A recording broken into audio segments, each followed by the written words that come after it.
the Rays. I think the Rays are the accident right now. They're not playing very good baseball. Man, to start the year. Yeah, we were late here because it looked like the Yankees were about to lose 4 in a row, trailing 4-2 in the ninth, and they made the comeback. So. Oh yeah, it took me a while. I had to run here. Yeah, and speaking of running, you missed the best conversations before the show when my dad was describing how he knows he has to poop. When you start running back to the house, what did you say? Yeah, well, my right hand holding my butthole. Oh, Lord. It has to be your right hand? That's right, man, because the left hand don't bend. That should be dripping right off the. It's like in a spatula, this hand. Ew. That's one of the most descriptive things I've heard in a long time. Yeah, you got to try it sometime. And you had to know that, right, Trent? So it's. Yeah, I did. Hey, I mean, I'm sharing. Well, it's good. You want to be transparent. That's right. I need somebody to listen sometimes, man. It's a bitch, dude. Now we cool. That's what we want from our politicians. We want transparency. So if Joe Biden or Trump went up there and started describing their poop ritual in front of the entire country, I think that would go in a long way in achieving trust. Yeah. Oh, time out. I can't do this right now. I got to go shit. Then the American people be silent. Then all you're going to hear is... This is America. I don't know, Trent. RC2 just may have earned a write-in vote for me, but... Yeah, absolutely, man. RC2 for president, 2024. Oh, baby. shit. You want that? And guess who his running mate is? You? Trent Ferguson. Oh, there you go. Yeah. Oh, man. You're much more likable than me, Trent. That's right, brother. You guys are electable together. Yeah. So. We'll let Richie be the what? I'll be campaign manager. I'll be campaign manager. Yeah, I'll be running. If RC2 says, "Okay, Trent, I want you to do this," I'm gonna say, "Okay," so I do it. And if somebody says, "Why do I do that?" I'm gonna say, "Because he told me to." Yeah. Oh, go ahead, man. Yeah, I'll take the fall. That's my job. Hey, Trent, go take a shit. I gotta talk to this guy.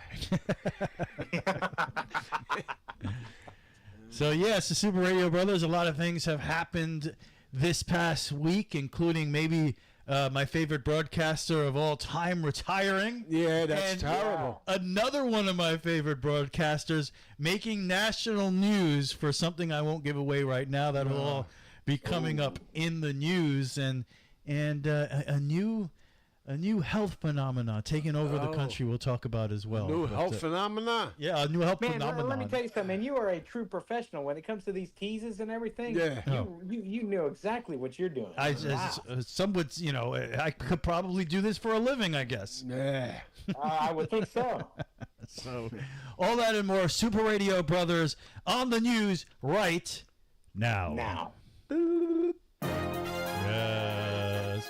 It is the news time. And the news here with Richard. Super Radio number 3.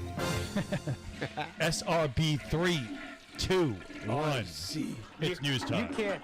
You can't catch me. You'll never be able to match my speed. I'm running away now. Fantastic voice acting, Trent. Go. Oh, thanks. You're in trouble now, sir. That's your classmate. Trent, of course, if you missed it, his directorial debut was last week on the Super Radio Brothers. And if you missed it, go back and check that episode out right here on the Super Radio Brothers channel. And something I don't say enough, if you like it, subscribe to the channel. Why not? Yeah. All you got to do is click on a button, right, Trent? Yeah, all you gotta do is push the button, and there's like a bell that pops up. I think you hit the bell or something. I really don't know how it works, but yeah. Trent isn't even subscribed. Yeah. Guess what? I got 2 co-hosts on this show, and neither one is subscribed to the channel. Oh man, you gotta help me. I don't know what button to press. Help me. Is that it? I'm falling. Yeah, I just got a notification on my YouTube said the Super Radio Brothers is now so live. I guess you are subscribed. Okay. Yes, right. I am. I'm sorry. So do it. Here's my phone. No, he did it already. You're falling behind. You got to work on that. My phone behind? Yeah. I didn't know my phone had a behind. It does. Every phone has a backside. Oh, shit. Right, Trent? I mean, it's physics, I think. I would think so. And that's why I smell my hands sometimes. Well, what is that? What? All right. So maybe you should participate in this new health trend. Oh shit! I think okay. both of you guys should participate in this. Yeah. It is something called the fart walk. Oh, shit. Maybe you already partake in this. Yeah, well, I experienced the other day. Yeah. What did you do? I was talking to mommy. I farted and I slid to the other room. It's ridiculous. That was your fart walk? Yeah, man. So, mommy said, Mom goes, where are you? Was it before, during, or after the Yankee game? No, man. I was talking to my wife, and all of a sudden I farted, and she went, oh, and I flew into the other room, man. I don't know how I got there. I know, but were you talking to her before, during, or after the No, Yankee game? during, dude. He's like a balloon, Trent. When you let the air out, it starts flying all over the room. You know, once he starts farting, you see. I will go, oh, I'm sorry, man. It just came out, dude. So, it's the fart walk. It's trending after a cookbook author. Okay. All right. She coined the term. She eats a lot of fiber and goes on regular fart walks to get things moving. And her name is Marilyn Smith, and we're going to hear from her right now about her fart walk. Is she going to fart? All right, play it for me. Yeah. For about 60 minutes after we've eaten, we put on our running shoes and off we go. Now, why do we do this? Well, we eat a lot of fiber, so we have gas. Everybody does. And you fart when you walk, so that's why I named it that. But the main reason that we do the fart walks is because by walking for as little as 2 minutes, we usually walk for about 10, 15, 20, but not really quickly. It's more of a moderate walk. We are helping reduce our chances of developing type 2 diabetes. So, sign yourself up for fart. See how important the fart walk is? You can reduce your chance of getting type 2 I'm going to ask my doctor. Yeah, ask your doctor about the fart walk. Hey, man. You heard about the fart walk? Just use Ozempic. Let me Ozempic.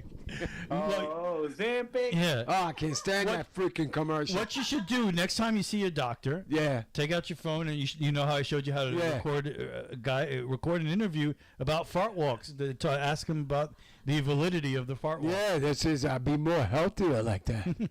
Trent, what do you think about this fart walk talk? Oh man, I'm all for it, man. And as long as it helps everybody, I'm all for it. I mean, fart walks and all the whole 9 yards. I'm just gonna walk down the sidewalk tomorrow. Yeah, and that's start right. farting. Hey, Trent. Hey, how you doing, John? Now the go ahead, Trent. No, and you know the cool thing is I'm gonna walk into class tomorrow and fart while I'm still walking. And the thing is, if somebody says, ew, why'd you do that? I'm going to say, I'm sorry for being impolite. I'm participating in the fart walk. Oh, yeah. That's right. That's right. It's a very good reason to be walking and farting. Because I have class. I eat lunch. About you got class coming out your ass, son. No, I have class about 1:45, and I normally eat lunch like around 12:45. No, so shit. So it works perfectly. About 60 minutes after you eat, that's when you do it. Shit, I ain't sitting behind you, bro. Look at that. You see, Trent pays attention. Yeah. He knows what's going on here. And this is such a huge deal. Trent, have you ever heard of Destiny's Child? Yes, I have. Well, apparently, and I think Beyonce was in Destiny's Child, right? Is that true? I have no idea. I believe you're right. Yeah. Right? So they got back together just to celebrate the fart walk. Whoa. What? We're going to hear Beyonce fart? And they did this cover song to celebrate the fart walk. Here it is. Oh, no. Go ahead. I got a new way to walk. Walk, walk. I got a new way to walk. Walk, walk. Yeah. I'm doing that shit tomorrow in the park.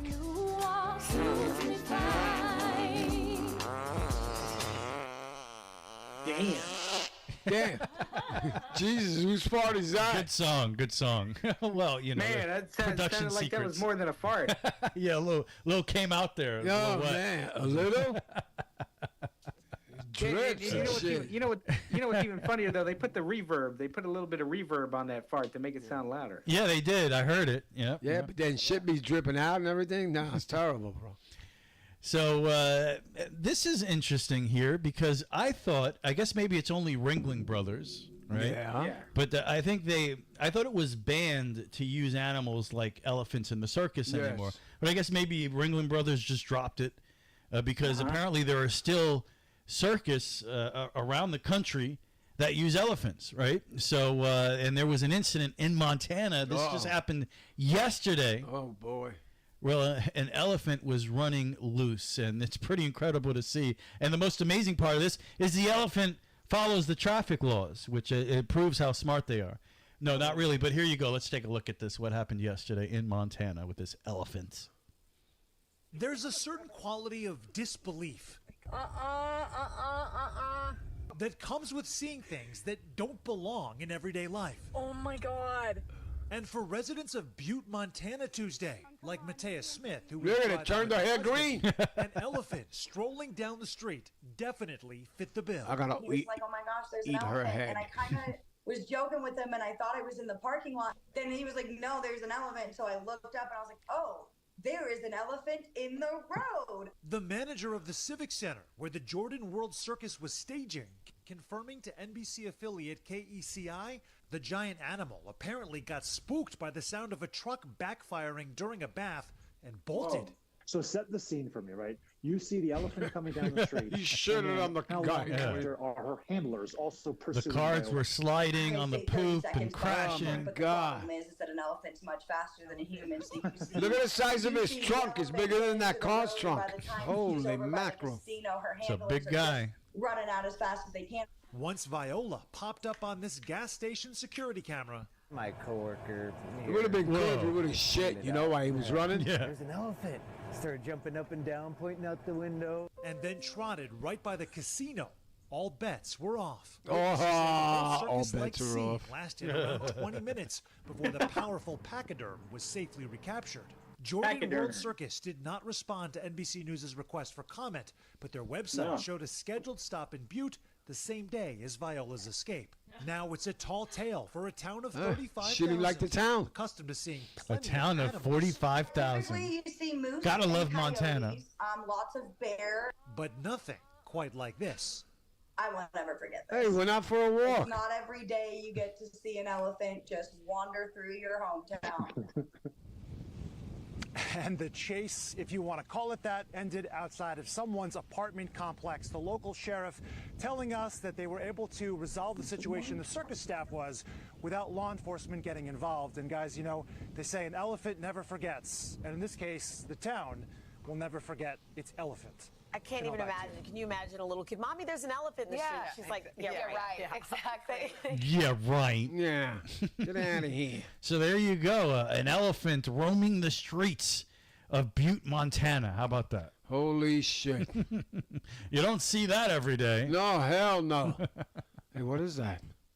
That's big. Yeah, but that's interesting. I thought that was against the law to use elephants anymore. I don't know. Maybe they. Yeah, so did I. So anyway, it's a practice that still exists apparently. That's horrible. But where did they get the elephants from?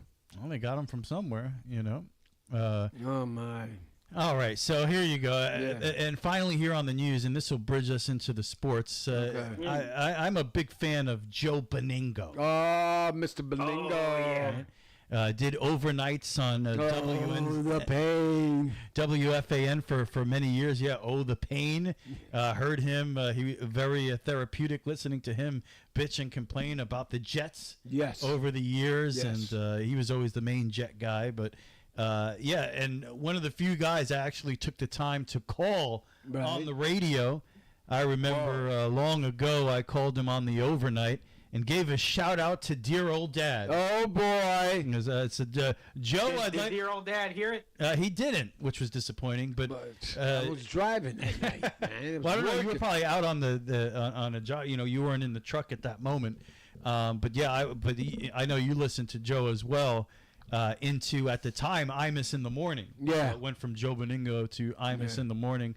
And yeah, I got on the phone with Joe Beningo and I said, hey, my dad's a trucker. He's on the road right now. I want to give him a shout out.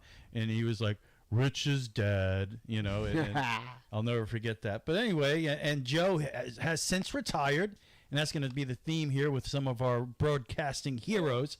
However, he's back on the Fan now Saturday mornings, which for years became an iconic spot on the radio station to have that Saturday morning show. It was Mad Dog's spot for a long time. Mike and the Mad Dog, Monday through Friday. They ruled the airwaves, and then Mad Dog would do his Saturday show Saturday morning. And then eventually, obviously, Mad Dog moved on, and then Evan Roberts got the Saturday show. That spot is meant for a big star, and now it's Joe Beningo who has a Saturday show. So he's doing the show every Saturday. Man. However, how are you today? However, that's not why Joe Beningo made national headlines. Oh boy, this is pretty interesting. So he recently did a commercial for a company called Manscaped. What? Manscaped. What? From where? So, Manscaped is a male grooming company. If you know what I mean. Apparently Joe Beningo, you'll hear at the beginning of his advertisement, he would groom his private area with scissors. Excuse me. So let's take a listen to Joe Beningo's Manscaped spot. Hey, Joe Beningo here. Now, I don't know about you, but for years I struggled with grooming the family jewels. Oh, my God, did I have trouble doing this. You know what I was using? I was using this. He's holding up a big pair of scissors. I was myself down below with this monstrosity of a scissor. You got to be kidding me. And I was getting along okay, but I was never getting the results I really wanted. And then one day, things finally changed for good. I'm grooming myself down below with a scissor, and we had a little bit of an accident. Well, it was traumatic. The trauma, nobody wants to have an accident when it comes to the family jewels. There was a little blood. I even had to put a Band-Aid on it. Oh, God. It wasn't pretty. Well, thankfully, not too long after that, I made sure everything was in working order, if you know what I mean. But I said to myself, I don't know. I'm done. By the way, this is a 7-year-old man. I got to find something better than this. So a good friend of mine came over one day and says, Joe, you having an issue grooming the family jewels? That's what his friend said to him. In fact, I even cut myself. Not hello. Yeah. He says, you ever see Manscaped? You ever check out the Manscaped? I said, no, what the hell is Manscaped? He turned me onto it. Next thing I know, I'm using the lawnmower. Are you kidding me? I got the best grooming I ever got. I couldn't believe it. This was the result I've been looking for years. And not only were the family jewels groomed. Well, here we go. I guess close to perfection as you could get. But my penis looked bigger. And let's be honest, there's no guy out there that doesn't want his penis to look bigger. So, if you're having trouble grooming the family jewels, my God, don't be an idiot like I was and use this stupid scissor. Check out Manscaped. Check out the lawnmower. Believe me, your balls will be glad you did. I mean, this company must be thrilled. Yeah, it must be. Joe, he does this ad, and I'm telling you, it's all over the place. Oh, my God. National news. A 70-year-old guy talking about his balls. Oh, my God. I can talk about mine over here. Yeah. Maybe we'll get you a Manscaped. Manscaped. I just got to go back to the hospital and they'll freaking shave that thing. Oh, yeah, you just got Manscaped. Yeah, man. Because they were going to shoot that guy to check my heart. He says, Mr. Carl, we got to shave you down there. I said, shit. Shit. So then the next day they dragged me to the operating room. Did they use the lawnmower, by the way? I don't know what they used, man, because dude looks at it, he goes, let me move this thing. I'm going to shave you more. And I said, oh, shit. So right when they were going to start, I thought it was going up my groin. They stick the needle up my arm after they shaved me down there. Are you kidding me? They shaved you for no reason. No reason. Unbelievable. Jesus. I tell you what, man. I hate being, I can't imagine being shaved down there. But you have no idea. It was a good. Joe Beningo had trouble with the scissors. Yeah, well, I got troubles. I got my own troubles, bro. All right, there. I mean, the guy's 70. He probably got a good amount of money from Manscaped, right? I guess so, man. He got, the best part is my friend came over and he said, "Oh, so you're having trouble grooming the family jewels?" Like that's a conversation dudes have, you know? Oh my God, shit! My shit is starting to itch. And then you got one side that's no good, then you got the other side looks like a mustache, bro. Listen, man, save that freaking soundbite. crazy. My shit is starting to itch. You should save that. Yeah, I know, right? We should isolate that and play that all the time. Anyway, there you go, Joe Beningo, Manscaped, pretty funny. Yeah. There is a video for that if you want to go check that out. However, you know what Joe Beningo talking about his balls reminds me of? What? Sports!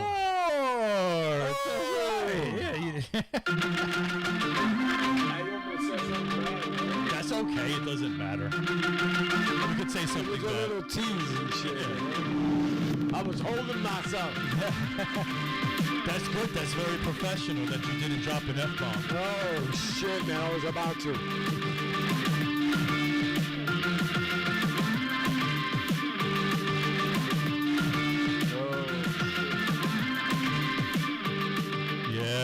Super Radio Brothers Sports, and we go from one all-time great in the broadcast world to really another level. You know, well, I guess Beningo is a legend when it comes to talk radio, but a legend as far as play-by-play guys. John Sterling, for me, would be the guy I think of because I can't remember a time where he wasn't doing the Yankee games on the radio, and it's amazing that he broadcasted over 5,000 Yankee games in a row from 1989 till a couple years ago. Wow. I mean, the dude broadcasted every single game in Derek Jeter's career. You know, that's unbelievable, right? I mean, everybody takes a little bit of time off, right? John was always there. He's seen him grow up, man. You know, and for many years, for me, early 2000s, late 90s, I was listening to a lot of the games on the radio. Oh, the afternoon games. I used to listen on the truck. Always on the radio. And there was always Sterling there. And, you know, back in the day, it was John Sterling and Michael Kay. And for years now, it's been Sterling and Susan. Oh, I wonder how Susan's feeling. John, did you see that, John? So, I just, you know, it came as a shock because we know last year he got sick and missed some games. And that was the first time ever. It's like, wow. You're not hearing John Sterling, and all of a sudden it's this Justin Shackle guy. Yeah. You know, and Sterling was sick, and then it became that, all right, John's not going to go on the road anymore, but in the Bronx he'll do the games, and he started the season this year and sounded top of his form to me. He sounded great this year. I'm happy now that I've had an opportunity a couple of times this year to listen to John and Susan. There were a couple times I was out there doing telescope stuff, and I just had the game on the radio, listening to Sterling. So I'm glad I had a chance to experience that. And he sounded fine. And then it came out last week. I'm done. I'm retired. I can't do this anymore. And everybody speculated, whoa, John must be really sick for him not to do the games anymore. And no, he said, no, that's not the case at all. I'm just fine. I couldn't wait for the season to start. And then when the season started, I realized I don't want to work anymore. Oh, boy. Because I actually heard an interview with him, and he said, look, last year, the Yankees didn't make the playoffs, right? So all of October, you know, all that time you're usually spending doing these broadcasts, he was off. You know, he's like, I was at home, and I'm a huge sports fan, as you know. Before Sterling actually started in '89 with the Yankees, he was a big-time broadcaster in Atlanta. He did the Atlanta Brave games. He also did the Atlanta Hawk games. He was a basketball guy as well. Sterling's a huge sports fan. And by the way, also has done some New Jersey Net games as well. So Sterling also did some basketball play-by-play, but obviously more known for the baseball stuff. So he moves from Atlanta to New York, and everybody around my age, because before Sterling, it was an interesting way that they handled it. They would rotate the TV, radio broadcast crew, and you'd get guys like Phil Rizzuto on the radio and all that. That was before Bill Sterling. White. Yeah, but once Sterling came in '89, that was it. I mean, he and for people my age, that's all you know. Really. I mean, of course I followed the Yankees in the 80s, but I didn't really have a baseball mind, I would say, till 91, where I really understood and was following it as I think a knowledgeable baseball fan. In the 80s, it was like Don Mattingly, great, and you couldn't wait to see his at bats and everything. But it became more than that as I got a little older, more of a baseball fan. And during that era, I would say around 91, it was John Sterling, and for my whole life, it was John Sterling. So it was one of those odd things where you hear that the dude's gone, and it really did make me a little emotional. It's like, shit, I can't believe it. And I remember being younger, and I would say to myself, I'll know I'm old when Derek Jeter retires, when he's not playing baseball anymore.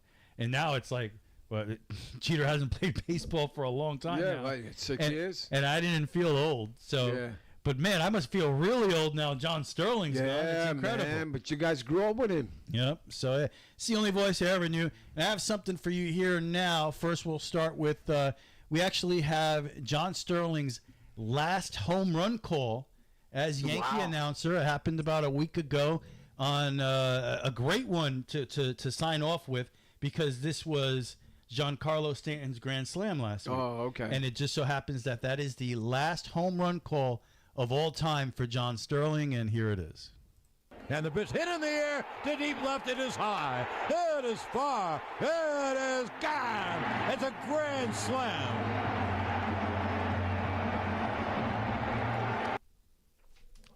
Oops. Non dimenticar. That ball sure traveled far. Giancarlo, he hits a grand slam deep in the left field seats. And the Yankees take a 5-1 lead. Well, with Giancarlo, Aaron Boone has always said when he gets one, you don't even have to look. And I will tell you that Dalton Varsho didn't move. He knew that was gone. He just sort of turned around and watched it. And maybe Stanton is going into one of those. We haven't seen those in a while. He can have stretches where he can carry a team. Well, that's terrific. A grand slam, a grand salami. And the Yankees now take a 5-1 lead. And boy, was that ball gone. There you go, John Sterling's last home run call as Yankee announcer. Just definitely emotional hearing that. And don't look at me now. Are you crying? Let's see those tears. Let's see those tears. Wait a minute. And look, it's just somebody as a fan of the He's crying, Trent. just as somebody as a fan of the game. All right, go ahead, Trent. I was just gonna say, as somebody, excuse me, as now he's choked up. It's as a fan of the game in general, I do have to say, like, I still do. I have mad respect for John Sterling. I always do. It just, I'm a general baseball fan. Yeah, I'm a Rays fan, but I just love the game in general. It's not uncommon for me to be sitting at home on a Saturday afternoon with nothing else to do and to have the radio on, sitting on the back porch listening to a baseball game. I mean, that's not out of the question for me at all. And a lot of those games I would listen to. Yankee games at 1 o'clock in the afternoon on a Saturday. They do those Saturday 105 games, and I would turn on, Sterling, and he would be the guy that I'd, really want to listen to, because a lot of baseball announcers have changed and moved on, or, unfortunately have passed away over the years. And Sterling, but he's always been consistent for 30-something odd years, ever since I've been a game of baseball. I mean, I've only been a baseball fan for 16, 17 years. But damn, still, how old are you? 25. Thank you very much. Sterling, I mean, some of his best home run calls, the A-bomb for A-Rod. And that's a good question. What is your favorite John Sterling home run call? Oh, my God. The one that sticks out in my head is Bernie Williams. Burn, baby, burn. That Aaron Boone. The pitch hit. Oh, what are you talking about? The home run to end the Red Sox series in 03? Off Wakefield. Well, I'm just talking about, individual players, like, he It's a Jetarian blast. Oh, okay. The Giambino. Giambino. Yeah, all of those calls over the years. Way to go, Cano. Yeah. Don't you know? Don't you know? I also loved that when it was either was it James McCann or it was one of the McCann brothers. Oh, the catcher. Yeah. Yeah, I remember I was listening to him, and all of a sudden he hit a home run, and Sterling goes, "Oh yes, McCann can. No, yes, McCann can." Yeah. That was the most. And funny, you see, that's what made Sterling special because he sounded like nobody else. He was able to put theatrics into it, to perform as more than just a straight baseball announcer, but someone who was seeking to entertain and, yes, be funny and be over the top. And there were some people throughout his career that hated him for it. Oh, I can't listen to Sterling. He's ridiculous. You know? But that's what made him great for people who loved remember him. Chad Curtis when he won the game? You know, I should have. Oh, yeah, 99, Yeah. I should have given this to you before the show, but I saw this on Facebook. It was, I think it was recorded in either 2023 or maybe the year before, but some guy, there's a guy named, his name is D.A. He hosts the D.A. show on CBS Sports Damon Radio. Amendolara. Yeah, I know him. Yep, the D.A. show, yeah. So there's a guy, so he hosts him on CBS. I'll never forget when Damon Amendolara, sorry to cut you off, Trent, but I got to say this. He started doing these DA promos on the Fan, right? Because he was on a CBS Sports Network, and they would do these little promos for their shows on WFAN. And Mike Francesa commented on the DA promo, and this is why, because I never listened to Damon Amendolara, but I remember him because Mike Francesa was dissing him. He goes, "Why the hell would you do a promo and call yourself DA?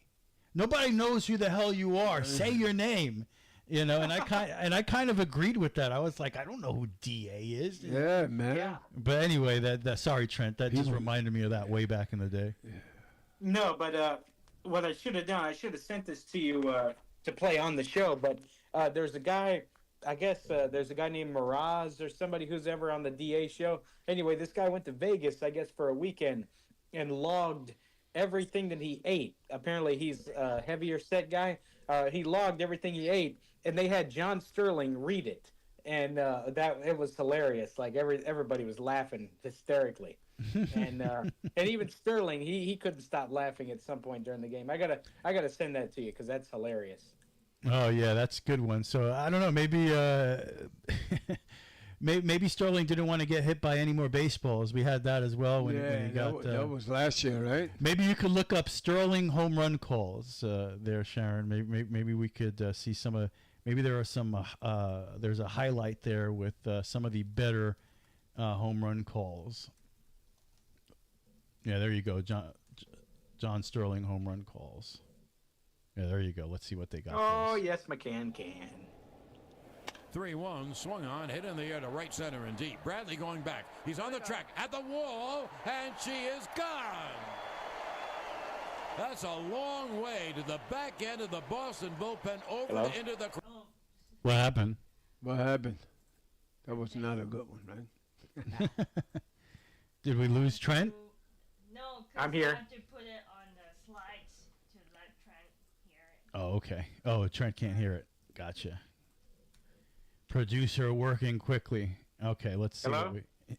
Hello. Okay. 3-1, swung on, hit in the air to right center and deep. Bradley going back. He's on the track at the wall. Swung on, hit in the air to right center and deep. Bradley going back. He's on the track at the wall. He's so amazing. You hear him twice. That's a long way to the back end of the Boston. So for some reason they start with a Gio. Gio Urshela, the most happy fella. Oh, he's the most happy fella. Nice singing. And the Yankees finally have a lead. It's 1-0 Yanks. Just line to deep left field. That ball is high. It is far. It is gone. It is a 2-run home run for Austin Romine. Over the high wall and into the monster seats. Romy, my homie. He hits a 2-run home run, and the Yankees take a 2-0 lead. And that was a changeup from Sale, and Austin Romine really saw that from the hand. He was right. We'll just listen to a couple more here. He was able to pull it. There's a drive deep left center field. It is high. Not as far. It is gone to the back row of the monster seats. Oh, Red It's Sox. Glaber Wow. Day. Glaber Torres powered one into the last row of the monster seats in left center. And like a good Glaber, Torres is there, and the Yankees promptly take That was a good one. lead. That was a good one. So there goes the deep right field. That ball is high.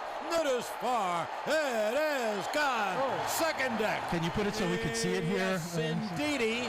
This is the dawning of the age of Gregorius. He homers to right. A second deck job. And the Yankees take a 3-2 lead. Well, 2-8, man, here is Judge. Here's the 2-2. Swung on and hit in the air to deep left. That ball is gone. Over the high scoreboard wall and into the seats in left field. A Judgian blast. Aaron Judge homers to left to tie the Judgian game. flag? All rise. Here comes the Judge. All right, that's enough. We could go on and on with these and hear a million Sterling calls. I got one more thing for you guys on this. All right. As you know, we broadcast the high school baseball games here. Okay. Oh, sure. And so I knew before the game Tuesday that Sterling had retired, and I said to myself, well, if the Matanzas Pirates win this game, I'm going to do a little tribute to John Sterling at the end of the game, and here it is. And 2 outs. Pirates 1 out away from recording a W. Blackwelder's is 483. And he swings and flies it to the first baseman. Alphabach, the senior, underneath it, makes the play. Pirates win. The Pirates win. Yeah. And the Pirates take this one on senior night, 5-1 over Interlaken. A big win for the Pirates. And there you go. So I'm happy that I had the opportunity to do a little something, you know. Yeah, that's cool. Give it a little tribute to John Sterling. So there you go. The great John Sterling has retired. You know, and that's the whole thing, man. I got to tell you, the people are like, I read a post on Facebook that I truly disagree with. I mean, that's not, uncommon. I read things that I disagree with all the time. But somebody wrote about Sterling, and they said all he wanted to do was draw attention to himself rather than the ball players who are doing that with all of his calls. I mean, I've read some people who's made calls like idiotic and stuff, and I said no, and I commented back, and I said no, it's just the art of the broadcaster. He was making the calls very entertaining. He did all that he could. Nobody did what John Sterling did. Haters. And nobody Haters. will ever do what John Sterling That's did. right. Those are haters, man. Yeah, and that's what happens when you're just different, where there are going to be people, when you don't do it the traditional way, there are going to be people that but are he going to gave hate it on to you on the radio. You can't see it on the TV, Yeah. He just did it a different way. Oh, He did it his way, and there will never be another one. So there you go. John Sterling, and not a lot to talk about with the baseball. Yankees were on a roll. Took 2 out of 3 from Cleveland. They should have swept Cleveland. Yes. And then, they were 3 outs away in extra innings, and they blew that game. And then they went into a little bit of a fall after that. They lost 2 in a row to the Blue Jays this week. And then they were losing 4-1 in the game today, 4-2 in the 9th inning. That's right. And Stanton hit the home run, 4-2. And they come back, and Judge gets the big hit to put them ahead. And they break the 3-game losing streak. So, early in the season, who knows? It goes day by day with baseball. But Yankees still playing well, still have the best record in baseball. Trent, what do you got on? Oh, you got anything to say about the Yankees Super Radio Day? I told you, just talk to me in the middle of June. See where they stand. Middle of June. Trent says Memorial Day. I agree with that. Trent, how about your Rays? What else you want to talk about? No, they're right around 500. And look, I mean, we talked about it last week. I recounted how many injuries how many guys they're missing due to injury, and basically 2/3 of their starting rotation from a year ago are not there anymore. One of which is Tyler Glasnow, who is no longer with the team in general. But you look at the Rays offensively. They're leaving a lot of chicken on the bone, as the late great Dave Wills used to say. Whenever they're scoring runs. Case in point, they won in extra innings last night, but they were lucky. They won in 13 innings. The Angels 4 times had leads in extra innings, and they blew them, and they gift wrapped that game last night for the Rays. But the Rays had several opportunities to win the game in regulation. They're just not able to do it. Their pitching is a little bit rough, but then again, they're playing the Angels. They played the Angels 7 times within an 11-day stretch because they played them at this time last week, and now they're playing a 4-game series at Tropicana Field. They'll be done with them by the end of tomorrow afternoon. So guys like Mike Trout and Taylor Ward and the whole Angels roster are able to make adjustments to Rays pitching because they just saw the Rays pitching staff last week before that. So, look, the Rays are hovering around 500. It's kind of what you can ask for until guys like Brandon Lau and even Drew Rasmussen and some of the other guys come back. And once they're at full strength, they're ready to go. But just to comment on the batting averages, Yandy Diaz is in a big time slump to start the year. Randy Arozarena is in an abysmal slump. My goodness, he's not hitting hardly anything. And guys like Isaac Paredes are very are impressing me as well, and Harold Ramirez and even Rene Pinto, the catcher, had a big hit the other day too. So just an off the field note. I want to congratulate the late, great Dave Wills. Speaking of sports broadcasters, the former Tampa Bay Rays radio play-by-play man. He was inducted into the Rays Hall of Fame this past Sunday. It was very nice to see. His whole family was at the game. They televised the ceremony on TV. His daughter had the chance to get up and speak about her dad, and it was just a heartwarming moment. So just want to give a huge kudos to the Rays. They're a classy organization for inducting a guy who was the voice of Rays baseball, kind of like Sterling was the voice of Yankee baseball. Dave was one of the voices of Yankees baseball or Rays baseball for nearly 20 years. Yep. So, and that's the beauty of baseball, right? Nice. When these type of things go down, You'll get to know these people.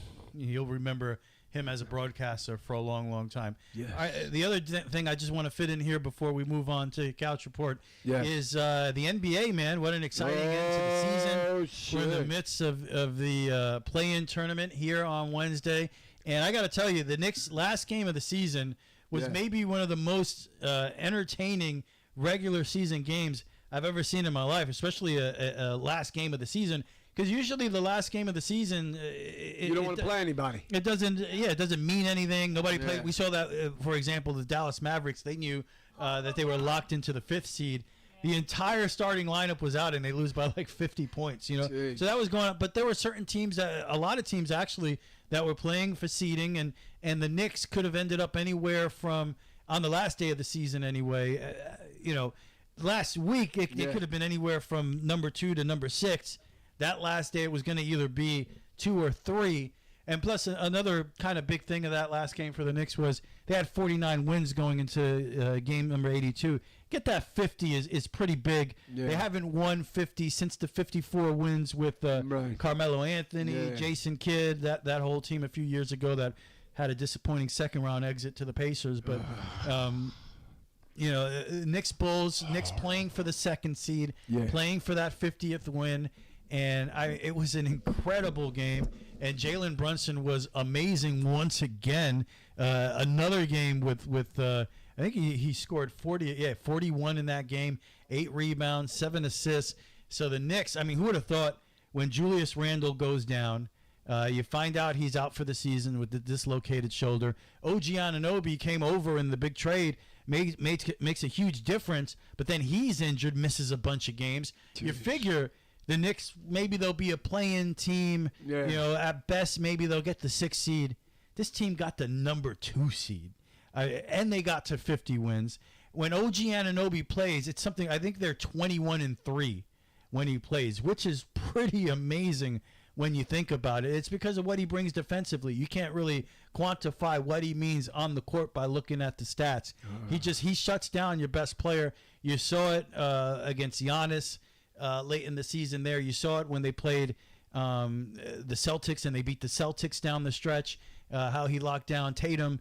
So Anunoby, he's the guy that makes the difference. He's the X factor, it seems. They're 21-3 when he plays. And, of course, I don't know how, and he's not going to win it.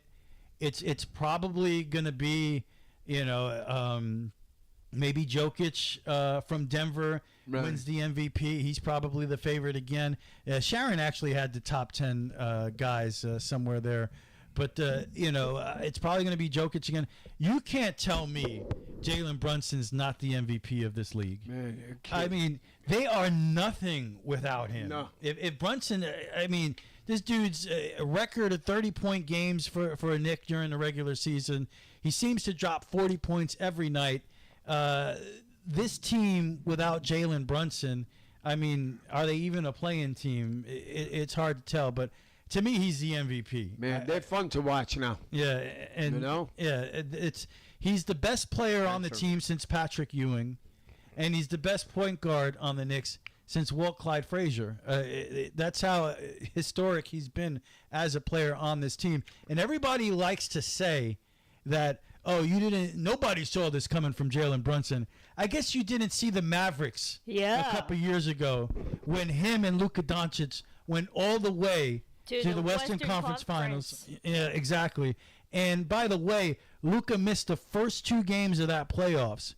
All right, and they're playing Utah, who had Donovan Mitchell, who a lot of people were picking in that series. And Brunson outplayed Donovan Mitchell in that series, was dropping 30 points a game those first 2 games. Without that, they won without Luka and set the Mavericks up to go on a run. By the way, how many games did the Suns win that year? 70 games? The Suns were a 70-win team, and they were knocked out in 5 in the second round by Luka and Brunson. And it was extremely short-sighted by the Mavericks to not value what Brunson meant to the team that year. They let him walk. They let the Knicks sign him to what is an incredibly, team-friendly deal. Jalen Brunson, who in my opinion, again, should be the MVP of the league this year, making $20 million a year. That is a bargain. You're talking about a dude that should be making the max right now. Right. And the Mavericks probably could have gotten him at that bargain. Instead, they let him walk. And what happened to the Mavericks last year? They didn't make the playoffs. Oh, my goodness. So, and you try to fix that by bringing in because of the dollar. Now, Dallas has turned it around. They had a great season, locked in at that number 5. Okay. They're going to have an amazing first-round series with the Clippers, which I am looking forward to watching this year. They bring in Kyrie Irving, and Kyrie Irving is great, but Jalen Brunson a better player than Kyrie Irving right now. He just is. So that was a big miss by the Mavericks, oversight.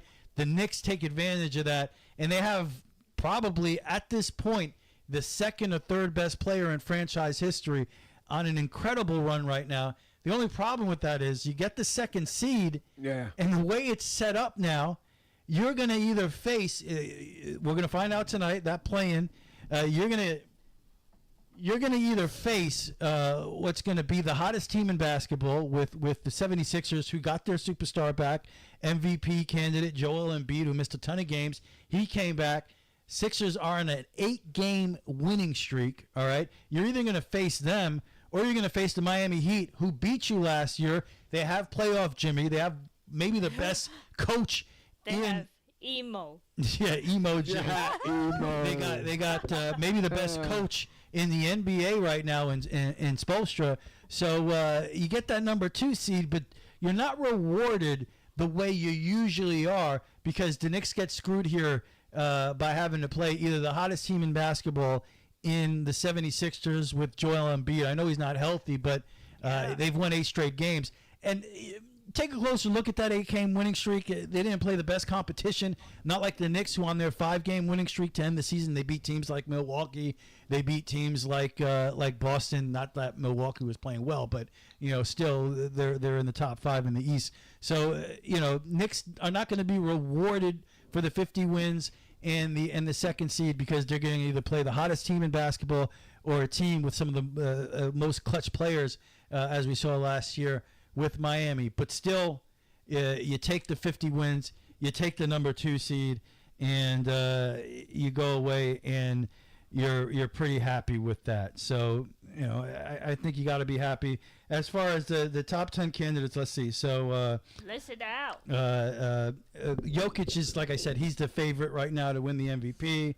Gilgeous-Alexander, he's had an amazing season with OKC. OKC is one of those teams. I have not seen a lot of them, but obviously they had the incredible season with the number 1 seed. A lot of young players there, so who knows what to expect from them. Luka Doncic has been incredible this year. He's the 3rd favorite. Giannis is not going to win it. He's number 4. Tatum, number 5. And they have Jalen Brunson at number 6. Oh, how dare they? I love Anthony Edwards. He's had an incredible year as well at number 7 out there with Minnesota. Kawhi Leonard, how does he even get on this list? Sabonis from Sacramento doesn't have a chance, and Jaylen Brown at number 10. So they have Brunson listed at 6 here, but I think he should clearly win it because you look at the rosters of these other teams. Who is the other great player that that Brunson is playing with? Obviously, Jokic is playing with Murray. Yeah. You look at Doncic; he's playing with Kyrie right now. Brunson does not have another great player he's running with, and they got to 50 wins. Nobody expected that, and they were dealing with all the injuries down the stretch, and still got to 50 and the number 2 seed. Jalen Brunson should be the MVP of the NBA, and Trent, of course, not to. Ignore the Orlando Magic, who have had an incredible year. Some people say maybe they're a year ahead of what they should be.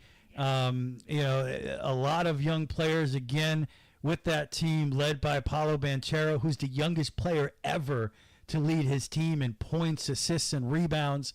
Just an incredible job since they had that fire sale, getting rid of Vucevic and Fournier and all those players back in about 4 years ago, and they bring in the new coach, culture change, and now you got the Magic set to have a series against a team. I know they're the 5 seed and they're going to start on the road here, but in my opinion, the Magic should beat the Cavaliers. The Cavaliers are soft. The Magic, they have the height advantage. You got 2 teams that are top 10 in defense in the NBA, but regardless of all that and what happens, you got to be happy with what the Magic gave you this year. Oh, hell yeah, man. I mean, yeah, That's my I'm favorite very happy word. with what the Magic gave me this year, and they were watchable every night. They were they were a very compelling team, and we'll see how they do in the playoffs. I mean, it's not going to be. I know the Cavs are not a great team, but still, it's not going to be easy. It never is whenever you get to the playoffs. But so we'll see what happens. But I'm a big Orlando Magic fan. They're starting on Saturday in Cleveland on the road. Bring it on. Oh, Let's go Magic, shit. baby. I like that voice you just did. Yeah. I think what the series is going to come down to is that Jalen Suggs. I just said his name. The guy from the Cavaliers, their top player. Why am I drawing a blank here now? All of a sudden. It happens sometimes. It's tough. Donovan Mitchell. There you go. Mitchell. Donovan Mitchell, who's the star for the Donovan Mitchell. What? It was Donovan Mitchell. A lot of people will say he's the best player in this series, but he's had knee problems. He's not 100%. We just saw Suggs make, a guy like Damian Lillard look like he was 50 the other day. He's an elite perimeter defender. He's gonna lock down Donovan Mitchell, and I year after year I see Donovan Mitchell come up small in the playoffs. He came up small against the Knicks last year. He came up small the year before against the Mavericks in that first round series where they lost with Luka missing the first 2 games. I just talked about it with Brunson dominating him. So with Mitchell on a bad knee and Suggs being an elite perimeter defender and the Magic having the height advantage, I think they win this game in 5 or 6 games. But we'll see. The Magic are young. I'm not a fan of Cleveland. I don't think they're very good. Okay, let me ask you a question. Mm-hmm. Okay, all right. If the Magic win and move on to the second round, who do you want to see him play next? Well, they're probably going to end up playing Boston. That's how it's going to shake out. Boston's going to win. They're going to play the winner between the Bulls and Atlanta, and Chicago, Atlanta. They're not going to beat Boston.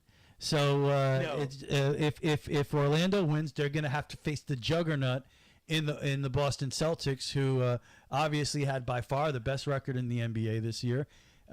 So it's going to be a tall task in the second round so for basically Orlando. what this is for the Magic, and I'll say this, I'm not being a pessimist, but essentially what this is going to be is beat Cleveland and then lose to Boston. That's your reward for beating Cleveland. Well, you know what? You beat Cleveland and you give Boston hell. You make that series go 6-7 games and you try to shock the world. That's right. To me, that's what it's about. You're a young team, and like you just said, a lot of people are going to look at that series like they don't have a chance. Everything's gravy now. The Magic are a feel-good story. They don't have to win this series. Nobody's expecting anything from them. But you know what? Magic, again, top 10 defensive team in the league. They're so young, they're probably too dumb to know that they're supposed to lose. So maybe they go out there and they shock people and really give Boston a run for their money here, because they're another team. I shouldn't say anything bad about Boston. I mean, they won 64 games this year, but we've seen those guys come up small in the playoffs too. And give me a break on Kristaps Porzingis. The dude has no game, inside the three-point line. He's soft. I don't think he's going to make a difference in big games down the stretch. So, do I think Boston will win, but do I think they're going to go out there and sweep the Magic in a second round series if the Magic get there? No. Now, if Cleveland gets past the Magic, I could see Boston sweeping Cleveland, because I just don't believe in Cleveland. I don't think they're very good. So that's how I look at it. Yeah. Well, sorry, Mike. I just want the Knicks to win. That's it. I don't care about nobody else. Yep. Look, the Magic. Nobody should throw shade at what they've been doing this year. I mean, you're right. I was expecting this year maybe to at least be in the play-in. Many of the experts at the beginning of the season thought, they'll be in the play-in this year. Maybe they're about a year or so away from getting into the playoffs. And look, this team exceeded expectations with young guys who've matured well. And here's their next test: go out and win a playoff series or two, or however many you can win. Yep, and again, the the Cavaliers are 4-6 in their last 10 games going into the playoffs. They have a superstar who has a bad knee, and you're going up against a team that's bigger than you, that's top 10 defensively, and who has young players with fresh legs because they're so young. That's my upset pick in this first round. Everybody's on Cleveland. I think the Magic are going to beat them. I really do. I don't believe in Cleveland. Now the Magic were not super hot down the stretch as well. They were only 5-5. Last week of the season there, the Magic could have finished as high as the 3rd seed, the 2 seed. They didn't play too well down the stretch. But unlike the Knicks, who are not going to get that perfect opponent in the first round, I think the Magic drew the perfect opponent for them to go against in this first round. I think they beat Cleveland in 5 or 6 games. Yeah, I agree. No doubt. Anyway, anything else about sport? Wow, we really broke it down today, man. Yeah, man, you guys are so... we kick ass. Yeah, you guys are so thorough, man. Hey, something I need to talk about is, on my couch, yes.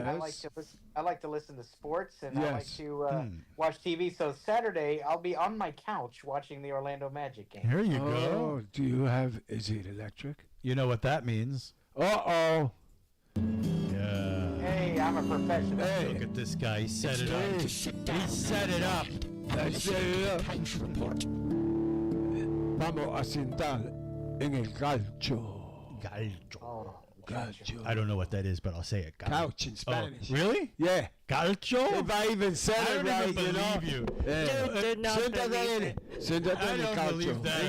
There's no way that's a real word. Calcio. Hey, that's what I was told in the Bronx. Calcio. Hey, what's that? El calcio. Trent, this is the same guy. He tells me, I'm like, how do you say car in Spanish? He says, carro. Carro. That's good. And I forget. So there's an actual word for bus too, and I think I asked him one time, and he goes, "bus." Wait, you talking like bus, like a vehicle? Yeah, autobuso. It's something like that. I forget when you learn on the tapes. I did like proper Spanish learning on the tapes, and it's like autobuso or something. I'm like, Dad, how do you say bus? He goes, bus. Bus. Wawa. How do you say car? Carro. Carro. Motorcycle, motobicicleta. I think that's right, motobicicleta. Motobicicleta. How do you no, bicycle is bicicleta. Yeah. No, bicycle is bicicleta. Yeah, but how is? Wait a second. It's not. How is in Spanish motorcycle motor bicicleta? Because eso tiene un motor. It has a motor on it, man. Motor? Yeah. What's the matter with you? I'm not that gone yet, man. I am not that gone So yet. wait. So how you say motor in Spanish is motor? Motor. Motor bicicleta. Moto. Yes, I didn't know. Brum, brum, brum, motor. All right. I love it.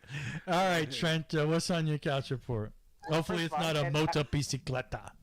Yeah, I'm dead ass. I mean, I didn't know anything. Dead ass. Really. Dead ass, bro. Damn, Yeah, bro. Dead ass, bro. That's a new saying that's out there now. Yeah, But, dead ass. How do you say dead ass in Spanish? Let me see. Nalgas muertos. But you can say it the other way. How? Culo muerto. Culo muerto. All right. Oh. Very good. Culo muerto, There Trent. you go. That sounds better than the other one. Yeah, right? yeah. Culo muerto. That's right. Dead ass. ¿Cómo se llama? Como culo mío, muerto. He was a wreck. You had to hit the side of the jukebox there. Bicicleta. Yes. All right, Trent, what's on your couch report? Yeah, everything's going pretty well. I haven't made this announcement yet on social media, so I'm gonna. Oh, you're gonna break the news here? Oh shit! We're honored. Break the news here, ladies and gentlemen. I mean, nobody's said anything, but I was asked by my alma mater, the Florida School for the Deaf and Blind, to come speak at their graduation this year. Very excited about that. It's truly an honor to be coming up there on Memorial Day weekend, and with that, after my speech, I'm going to actually go down and see RC3. I'm going to go down to Palm Coast and hang out. And RC3 What is also this? come to see you too. What is this? Memorial Day weekend. Oh May shit! I think I'm in Tampa that day. No, I'm not. You're in Tampa? No, hell no. Are you crazy? You know Trent lives near Tampa, right? Really? I live in Tampa. Oh shit! So you give me your address and I'll sit in front until you get back. And wait for you. Creepy. That's creepy. What is this guy doing out here? Waiting for Trent? Waiting for Trent River. Yeah, he'll just start singing. Get away from my car. Who are you? Why are you here? Trent River. That's right. Get out. No, that'd be crazy if he saw me walking and all of a sudden I heard somebody say Trent River and I'd be like, oh no. I know exactly who that is. Yep. So that's it's gonna be a good time, going, and I think it'll just be yours truly coming up. My granddad, he's he's got some health things going on. He's fine, but he's recovering from a procedure he had. So it'll just be yours truly recovering or heading up there and having a good time. And yeah, I'm really excited about that. So planning the trip. I'm looking for a room that doesn't cost me an arm and a leg. That's what I'm you looking need for. those things. Yeah, just one, maybe just an arm. You don't want to lose both, I'm an arm man. Already. But yeah, so that's the only downside I'm going through right now. But other than that, everything is really good. The semester is coming to an end. My last day of class is April the 25th, and excited to kind of wind down and take a few weeks off. All right, there you go. Cool. Trent You're gonna coming be to chilling town. signs. There's gonna be some chilling signs. Oh yeah, looking forward to seeing Trent in town. Maybe we can have some cappuccino. Oh, he wants an odd suggestion, but okay. My dad wants to have a cappuccino with you, Trent. Hell, I don't drink that shit. Hey, RC2, if I come to your house, you want to cook dinner? Hell no. I got menus, brother. Yeah, I got menus. He's gonna order takeout for you, Trent. Oh, okay. Here's order takeout. Okay. No, RC2 or RC3, and we'll probably eat some lunch somewhere. Oh yeah, we'll figure out some. We'll go to a nice restaurant. Oh, okay. So then you come. You're invited if you want. Yeah. Yeah, RC2, you're invited if you're not playing. It'll be an If you're not- SRB. Would you call me, man? I called you an SRB. Oh shit, man! I ain't taking that shit no more. He's had enough. He's had enough. RC2, you're more than welcome to join. I got what? I ain't drinking out no jug, man. I said you're more than welcome to join. Where did you get drugged from? I don't know. You said jug. Yeah, and even more importantly, why wouldn't you drink out of a jug? I don't know, man, because they're too heavy. Oh, okay. Oh, okay. And what's on your couch report, Super Radio Dad? Me? Yeah. Well, you know I've been sick, right? And I just came back. I'm feeling pretty good. All right. I had my first game today. All right. All right, how'd you do? I went 2 for 4. Whoa, what a day. Yeah, but I fumbled 2 balls at midfield. Yeah, but my shortstop backed me up on one of them, so, right. you know. But it's been a long time since I feel the ball, you know. Defense is difficult, man. Yeah, man. That's the ball's coming about 70 miles an hour and shit. So, holy shit. Then I had my shin guards on. It hit me on the knee. Are you kidding? I wear all this shit and I get hit somewhere else. That's the way it always is, man. Oh, you see that in the majors. These guys have all that body on them, Yeah. and somehow that ball finds a way to my God. get in between. That big yellow green ball finds a way, bro. Yeah. You know? Well, it's good. It's good to hear you back out there. Oh, hell How did yeah. it feel? How did it feel? Oh, man, it felt so good. Yeah. Everybody was saying, yeah, man, it's good because I talk a lot of shit on on the field, you know. Is it good? I try to bring my picture up, you know. Yeah. Chop that wood. Come on, man. Your best friend is home plate. Come on, man. Come on, man. I said, what are you doing?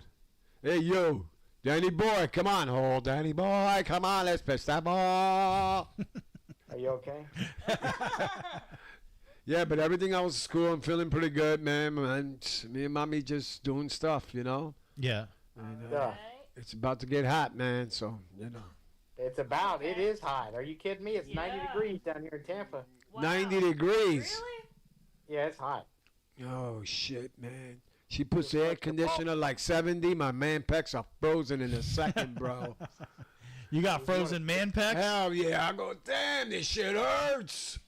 Yeah, it's sweat my balls off, man. Oh, no, that's your problem. I'm talking about pecs, not jonjones, okay? I don't know which is worse, to be honest with you. the pecs or the jonjornes? Jonjones? So much Joe Jornes talk today. I don't know. Yeah, Joe man. Benigno talking about his Joe God. Jornes. I can't wait to go home and scratch. Whoa. Wow. All right. Good for you. Just get home and scratch. Get that. All right. See you guys. I have an itch. Not much. Hey, what's going on with the galaxies and stuff? RC3. Oh yeah. No, I didn't load it up here. I can let my dad see here. Maybe next week I have pictures. Yeah, we've seen that one already. That's my picture of. Check out our Facebook page. Oh yeah. It's on Super Radio Brothers Facebook. My picture There you of go. Share it. M101. Yeah. So I don't got the book face. You don't have the book face, so that's why you didn't like our page yet. But I got a nice picture of M101 using even a different telescope. Okay. I got a C5, so it's a smaller scope, smaller aperture, but less of a focal length, so it's less zoomed in than my C8, which I've had problems with lately, but I'm working on that. But C5 was cool. Gave me a nice image here of M101. It's a spiral galaxy, 21 million light years away. Holy shit. It's a huge galaxy, the likes of like Andromeda. There's over 1 trillion stars in there. A lot of H alpha regions, which is an area of star formation. Stars are being born in these in these spiral arms. You can kind of see it there. Little pink areas there. That's a nebula in another galaxy, which is pretty incredible. And I took a picture what is of that, it. man? That little red spot there. That's a nebula, and you could kind of examine this. But anyway, it was cool. I did a lot of stuff this week. I think from Thursday through today, 5 out of the day. There was only one night where I didn't get the telescope out there, and then I had a cool night.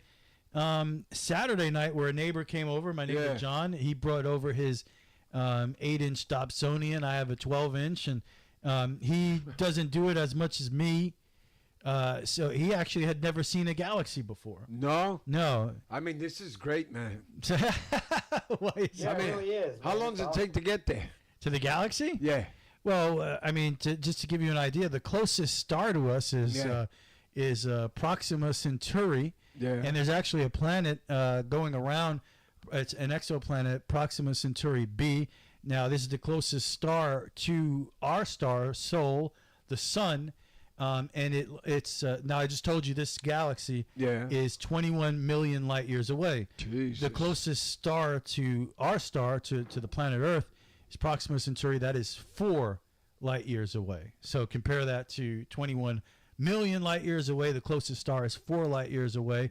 So meaning at the speed of light, if we were able to attain the speed of light, it would take us 4 years to get there. So according to Einstein, nothing can travel faster than the speed of light. So even if we were able to travel at the fastest speed physically possible, it would take us 4 years to get to the closest star.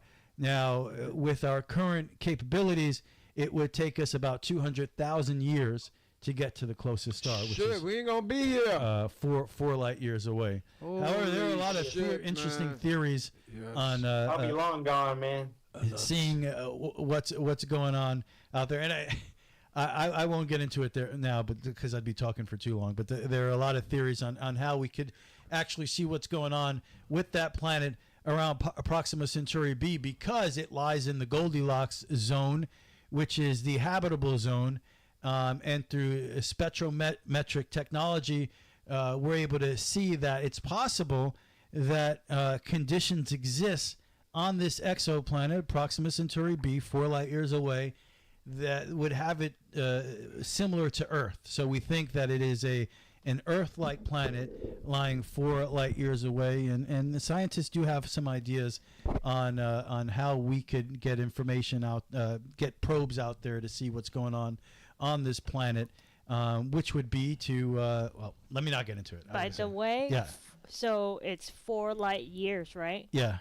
So 1 light years is 6 trillion miles. There you go. Yep, that's Shit, right. you got enough gas for that?